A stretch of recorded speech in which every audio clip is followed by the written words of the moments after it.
me, I allowed her. To my astonishment, she found dormant psychic potential lying deep within me, and by using her own powers, she managed to awaken them. For the next year, I stayed with her and trained my newfound psychic abilities. Having her mentor and teach me to control my powers so that maybe, just maybe, I might be able to help Sabrina with them in some way. When I finally returned to Saffron City, I learned through word of mouth that Sabrina had become a very feared icon and a gym leader that no one locally wanted to battle due to her reputation for being so cold and merciless.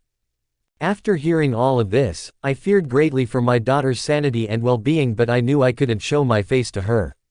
That was why I had the elderly woman who awoke my powers teach me the ways of meditation and also of how to focus my abilities into being able to psychically monitor, view and keep track of other psychics who shared the same energy as myself from short distances away.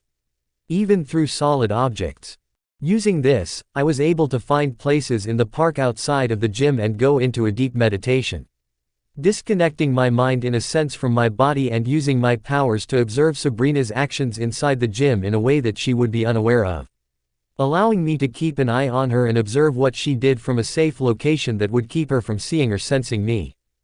Over the next 3 years I performed this same routine of mine every day.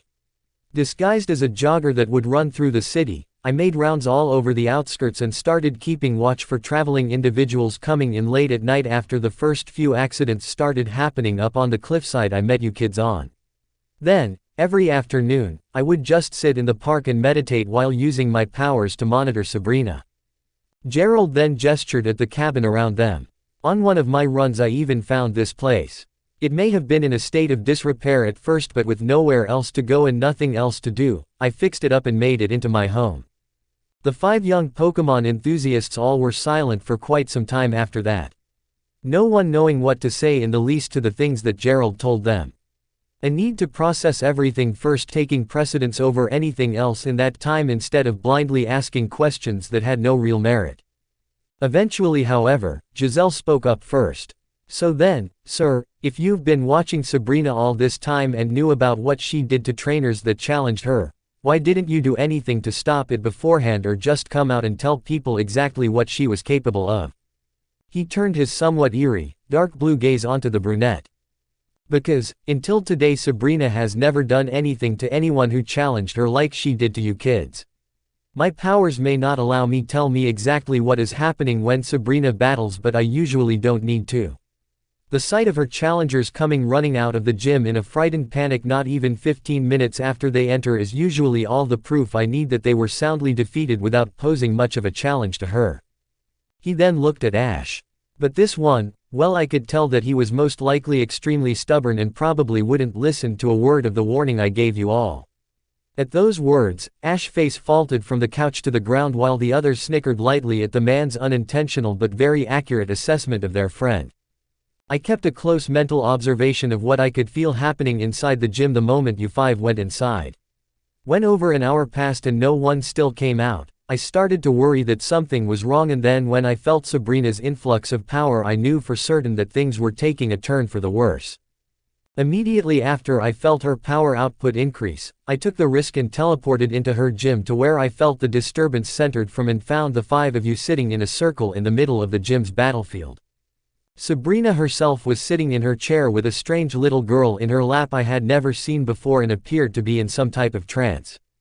Given the faint psychic aura field I sensed around all of you in Sabrina's incoherent, meditative state, I knew that she had most likely used her abilities to place all of you under a trance and was probably imposing her will, her thoughts, upon your minds. Gerald crossed his arms. Very powerful psychic users are sometimes capable of influencing others' minds into seeing and even living out whatever fantasy world they so wish. When I used my power to cerebrally attack Sabrina's own mind externally as a distraction and then used the time she was disoriented to enter the mental link she had opened between herself and all of you, my suspicions were proven correct. Bringing one leg up onto his other as the man walked back to his chair and sat down again, he played idly with his beard and onward slowly. For whatever reason I believe Sabrina created an illusionary world resembling Saffron City that she uses an escape of some kind from reality. She pulled all of you into there, but for what reason I cannot say. Especially since she never did that to anyone else before from my knowledge. The 5 guests he had all nodded in unison at the same time, having each guessed the same thing about Sabrina and the fantasy world she had created. Ash himself though seemed pensive and thoughtful for several minutes before he finally spoke in a contemplative tone. You said that Sabrina didn't start changing into who she is now until you and your wife took her to Lavender Town. Gerald simply nodded. That's right. Sabrina was always rather different, and due to how alone she felt because of her powers, she usually kept herself emotionally contained and somewhat stoic, but before our trip to Lavender Town happened and she disappeared for a time, Sabrina wasn't nearly as cold and unfeeling as she is now. I can even recall her laughing and smiling before then, but since that day, she's been nothing but a shell of who she once was. Her prowess as a gym leader has only increased by leaps and bounds due to all of her time being spent training with her Pokémon and never leaving the gym for these past 3 years, but the person she once was, the daughter I once knew, is gone. Ash shared a look with his friends, who all seemed to be thinking the same thing, before looking back at the older man and sighing. Well, I guess I'm about to drop a bombshell on you then, because I think I know exactly why Sabrina is how she is now. And after you just told us what you did, everything makes sense to me about what we went through today. I think I even know what that little girl she always carries around with her is. Seeing he had Gerald's undivided attention, Ash began going into a long explanation of everything concerning his and his friends' misadventure at Lavender Town and Pokémon Tower. Revealing everything to the bearded psychic about the truth of what caused half of the town to become deserted, the tower to get shut down, and what all of those unfortunate events led to in the form of black fog appearing. Omitting all of the unimportant details but putting emphasis on everything surrounding Hunter and exactly who and what he was. After that, Ash then told the story of what happened to he and his friends when they encountered Hunter. How he had been possessed just like Sabrina had been, only in a way that ended much more seriously, and also how dangerous the mutated ghost type had been when they finally encountered it. By the time he was finished, Sabrina's father simply sat there in a state of amazement and disbelief, and after several minutes of saying nothing at all, he finally spoke in an odd tone. Sabrina was possessed by a Pokémon. Not just any Pokémon, Giselle pointed out. An extremely powerful Pokémon, Brock finished. Ash nodded. Hunter would attempt to influence anyone who wandered into that deserted part of town, but what he was really looking for was someone with special energy that he could use to free himself from his prison below the tower. Sabrina is a very gifted psychic, and I have no doubts in my mind that Black Fog possessed her because he thought that he could use her powers to get free. Putting a hand to his chin, the Palette native continued on in a thoughtful tone. Personally, what I really believe happened from what I know of Hunter so far is that it was forming some kind of metaphysical connection with Sabrina when she disappeared away from you and your wife. He was probably siphoning off Sabrina's powerful psychic energy in a desperate attempt to free himself and recover all the strength he had lost when Hunter was sealed away. Ash then looked at Gerald again. I honestly believe that if you wouldn't have pulled Sabrina away when you did, then she could have been severely injured, maybe even killed, and Hunter would have gotten set free. I know that's what happened to me when we were there, and I almost died myself.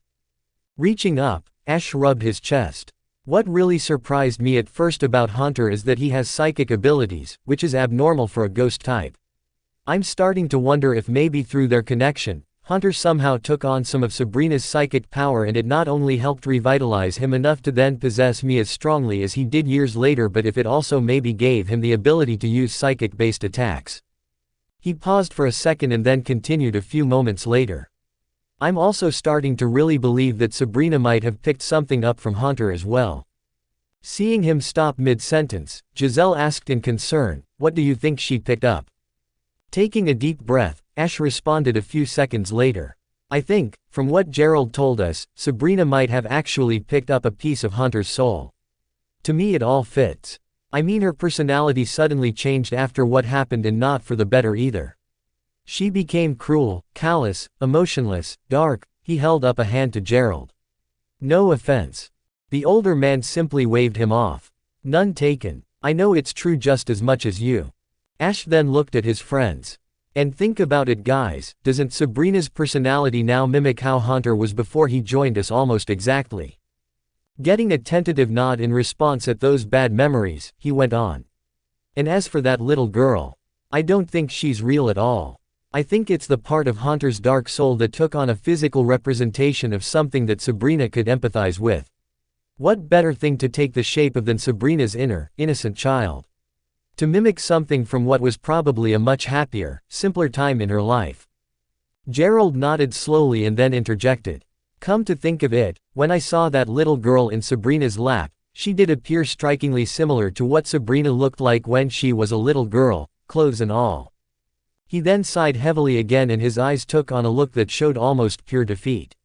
If Sabrina really has been possessed by the dark soul of a Pokémon, then what hope can I have to help save my daughter? Maybe she truly is lost. Ash merely smiled and reached into his tracksuit. Actually, I wouldn't say that. He then pulled out a black Pokeball with yellow and red lines around its surface and held it up on the chain suspended around his neck. There is still a chance we can save Sabrina, and the answer is in this Pokeball. The older man leaned forward in his chair with an anxious expression on his face. Is it really? Like what? Ash looked at the Pokeball in his hand and smiled. In this Pokeball is the Pokémon I was telling you about in my story. And he's the only one who can possibly help Sabrina right now. Without any further explanation, Ash released the Pokémon from within and in a burst of bright, beautiful light that was only contrasted by the slight mist of shadows which also emerged from the ball was a massive, uniquely shaped, red-eyed Haunter. As the unusually large ghost type appeared and filled up the entire space of cabin he was in, Gerald sat back in his seat with a look of wonder and even slight fear upon his face. That's the Pokémon you were telling me about. Ash looked up at his newest Pokémon, who simply floated in place with an impassive expression on his face, and nodded with a smile. Yeah, this is Haunter. Or Black Fog as the locals of Lavender Town came to call him. He then looked at the bearded man again. I truthfully believe that if anyone can save Sabrina, it's Haunter.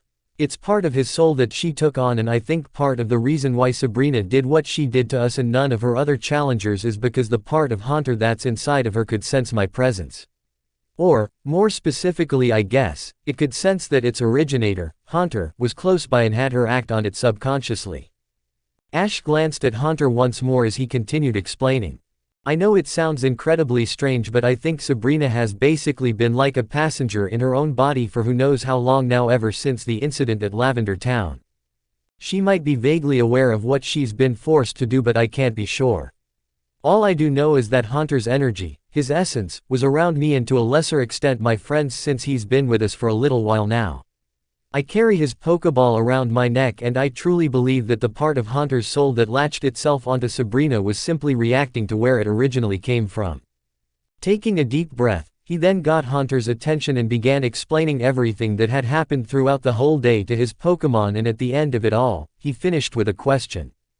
So Haunter, can you please help us save Sabrina and take away that part of you that might be inside of her? I know this has got to be really strange and unpleasant to think about for you, and I'm sorry, but we need your help with this. Will you do it? The very old ghost type remained silent for several moments before finally just giving a simple nod of his head in reply to Ash's plea for help. Seeing this, Ash smiled widely and then looked back at Gerald. There we go, Haunter's on board. Do you really want to do this and save your daughter? Without a moment's hesitation, Gerald stood up from his chair and a fire that had long since been extinguished reignited itself within the older man's eyes. If it can possibly help save Sabrina and give me my daughter back, then I will try anything. Soledad spoke up from her seat, and so will I. Standing up as well, she smiled at Ash. I feel like I am a part of this with you now, Ash, so I'll go and offer support in any way I can. Misty, Giselle and Brock all stood up as well. They didn't say anything, but by the smiles on their faces, Ash knew they were basically saying that they were with him to the end. No questions asked, just as they always were. Even though Ghastly was now giving Haunter the stink eye and vice versa, the equally as old ghost type nodded and replied with a simple, as will I. However, he didn't take his eyes off of his, for all intents and purposes, rival for even a second. Smiling at everyone in appreciation as Pikachu, whom had recently woken, gave his trainer a thumbs up, Ash looked back at Gerald and held his hands out.